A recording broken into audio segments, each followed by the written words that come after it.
আমার আব্বাজানের মুখে আমি শুনেছি। মুজাদ্দিদে জামান দারা হুজুর রহমতুল্লাহ বলে গেছেন, বাবা তোমাদের ভাই ভাই যদি কোনো রকম গন্ডগোল হয়, মেয়ে ছেলে না ঢোকে, বউটো না ছেলেটা মেয়ে নয়, তোমরা 5 ভাই বসে সেটাকে সমাধান করে গালে পান দিয়ে হাসতে হাসতে বেরোবে। আরেকবার যদি বলা যাবে না, আমরা আপনার অনেক ভাবি হুজুরদের ব্যাপারটাই আলাদা। হুজুরা বছরে বছরে গাড়ি চেঞ্জ করছে, অমুক করছে, একটা জায়গায় 3টে কিনছে, 3টে জায়গায় 4টে কিনছে, কি অবস্থা হুজুর! আরে বিশাল ব্যাপার, বিশাল ব্যাপার। আচ্ছা বলুন, আপনারা তো এত বিশাল ব্যাপার করছেন, আচ্ছা বলে কোনো কাজ হচ্ছে? আল্লাহ দিচ্ছেন না কমিয়ে দিচ্ছে? যারা বিরোধিতা করে তারা সারা জীবন করে এসেছে, এখন বদ্ধ করবে। কথা বুঝতে পারছেন না? কটা তো মাত্র হায় দিয়ে কেয়াম, সালাম, আখিরি জোহর, জানার পর আজানের পর হাত তুলে মোনাজাত, এই তো কটা জিনিস হই করছিস বাপ। আর ওই আল্লাহ নবী কি হলো, আল্লাহ নবীর দরবারে কথা বলতে গিয়ে আমার রাসূল পাক সাল্লাল্লাহু আলাইহি ওয়াসাল্লামকে চিনতে পারলাম না। আম্মাজান মা খাদিজাতুল কুবরার কথা বলতে গিয়ে আম্মাজান মা আয়েশা সিদ্দিকা রাদিয়াল্লাহু তাআলা আনহা একদিন আম্মাজান মা আয়েশার ঘরে আল্লাহর রাসূলকে নিয়ে আসলেন। ফজরের নামাজ পড়ার বেশ কিছুক্ষণ পরে আসার পর আম্মাজান মা আয়েশার সঙ্গে আলাপ আলোচনা কথাবার্তা হতে এমন সময় আম্মাজান মা আয়েশা আমার রাসূল পাকের জন্য রান্না করছেন। ওই সময় আম্মাজান মা আয়েশা সিদ্দিকা রাদিয়াল্লাহু তাআলা আনহা এমন সময় তিনি এরকম কথাবার্তা বলছেন, জোহরের আজানটা শুরু হয়ে গিয়েছে, জোহরের আজান শুরু হয়েছে। আজকাল কিছু মৌলভী সাহেব বেরিয়েছে, আমি একটু ঘেঁটে দিচ্ছি, কিছু মনে করবেন না যেন। কিছু মৌলভী সাহেব বেরিয়েছে, বলে মসজিদে মাইকে নামাজ চলবে না, অমুক জায়গায় আজান দেওয়া তো কোনো শর্ত নয়, লাউ ঠেলা বোঝো। আপনার ঘড়ি দেখবেন, বারবার দেখবেন, ঘড়ি দেখে এই নামাজের টাইম হয়ে গেল নাকি, এই নামাজের টাইম হয়ে, এইভাবে আপনি মসজিদে যান। ভালো কথা, খুব ভালো কথা। আল্লাহ নবী আল্লাহ রসুল দরবারে যখন বেলাল রাদিয়াল্লাহু তাআলা আনহু একদিন সবাই মিলে যখন বলছে, না বেলাল তোমাকে আজান দেওয়া যাবে না, তোমাকে আজান দিতে হবে না, তোমাকে আজান দিতে হবে না, তোমার আজান আমি নেবো না, তোমার আজান আমরা আজান দিতে পারি না। আল্লাহ রসুল তখন হায়াতে, অন্য একজন আজান দিয়েছেন, আল্লাহ রসুলের ঘুম ভাঙেনি। আল্লাহ রসুলের ঘুম ভেঙেছে, বলছে, এই আজকে ফজর আজান হয়নি? বা হ্যাঁ হুজুর হয়েছে।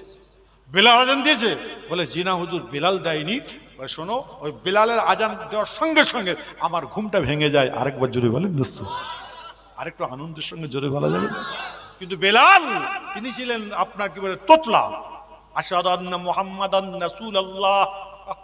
কি সুর, কি মধু বেলালের আজান। যখন মক্কা যখন ফাতে হয়েছিল, জয় হয়েছিল, এক হাতে আল্লাহু আকবার, আল্লাহু আকবার, 70 কিছু নয়, আশহাদু আল্লা ইলাহা ইল্লাল্লাহ, আশহাদু আন্না মুহাম্মাদ রাসূলুল্লাহ। সব লোক কাজ করছে, তখন কোথা থেকে আওয়াজ আসছে? হাইয়া আলাস সালাহ।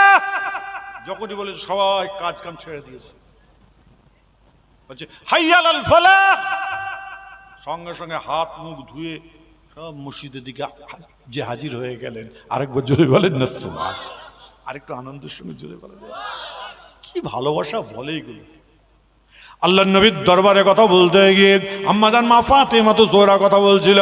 আম্মাজান মা ফাতেমা জোহরা রাদিয়াল্লাহু তাআলা আনহা এমন সময় তিনি মসজিদের নববীর মধ্যে নয়, এমন শতানা হুজরাখানার মধ্যে আছে। ইমাম হাসান ইমাম হুসাইন রাদিয়াল্লাহু তাআলা আনহু দুই ভাই রয়েছে। এমন সময় ক্ষুধার যন্ত্রণায় বড় কষ্ট পাচ্ছে।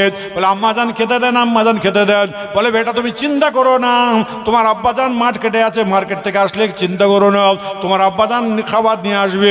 এমন সময় 1 ঘন্টা জিকির আজকার করবার পরে দেন। বলে আম্মাজান আমাদের ক্ষুধা পেয়েছে, খেতে দেন। ওই সময় 2 জনকে 2 গ্লাস পানি দিয়ে বললো, বেটা আজকে কিছুই না, তুমি আজকে তুমি না আল্লাহ জিকির করো। যখন আল্লাহ পাকের জিকির যখন করছে, এমন সময় আব্বাজান আসলো না। এমন সময় আম্মাজান মা ফাতেমা জোহরাকে বললেন, আম্মাজান বিয়াদি ক্ষমা করে দেবেন, একবার কি আল্লাহ আমার নানা জানের কাছে যাব।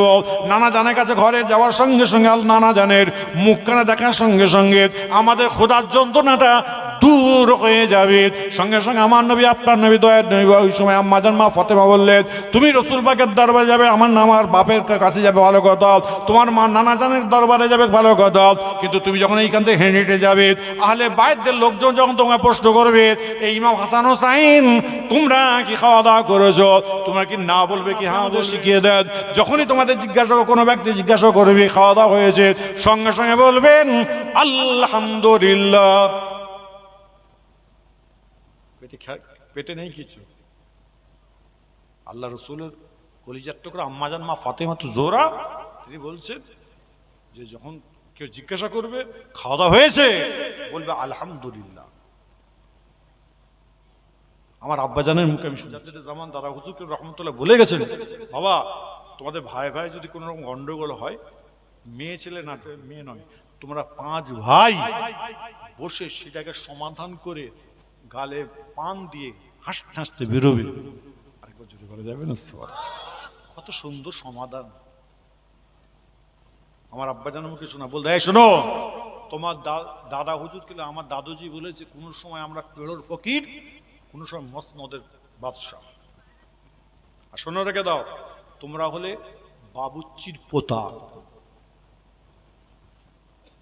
আমরা আপনার অনেকেই অনেক ভাবি হুজুরদের ব্যাপারটাই আলাদা, হুজুরা বছরে বছরে গাড়ি চেঞ্জ করছে, হোমওয়ার্ক করছে, একটা জায়গায় 3টে কিনছে, 3টে জায়গায় 4টে কিনছে, কি অবস্থা হুজুর! আরে বিশাল ব্যাপার, বিশাল ব্যাপার। আচ্ছা বলুন, আপনারা তো এত বিশাল ব্যাপার করছেন, আচ্ছা বলে কোনো কাজ হচ্ছে? আল্লাহ দিচ্ছেন না কমিয়ে দিচ্ছেন? আরে জোরে বলো, আল্লাহ দিচ্ছেন না? যারা বিরোধিতা করে তারা সারা জীবন করে এসেছে, এখন বদ্ধ করবে। কত বুঝতে পারছেন না? কটা তো মাত্র হায় দিয়ে কেয়াম, সালাম, আখিরি জোহর, জানার পর হাত, আজানের পর হাত তুলে মোনাজাত, এই তো কটা জিনিস হই হই করছিস বাপ। আর ওইদিকে আপনার কি বলে, ইসরায়েল ফিলিস্তিনের মানুষগুলোকে মেরে সরকার করে ফেললো, সেদিকে কারোর কোনো আওয়াজ নেই, সেদিকে কারোর আওয়াজ নাই। এরই জন্য আজকে আমরা তাকবীর, নারায়ে তাকবীর, নারায়ে তাকবীর, মুজাদ্দিদে জামান দাদা হুজুর কিবলা রহমাতুল্লাহ সিলসিলায়ে ফুরফুরা শরীফ, নারায়ে তাকবীর, নারায়ে তাকবীর। চাচাজান হুজুর পীর কিবলা, চাচাজান হুজুর পীর কিবলা, চাচাজান হুজুর পীর কিবলা, নারায়ে তাকবীর, নারায়ে তাকবীর।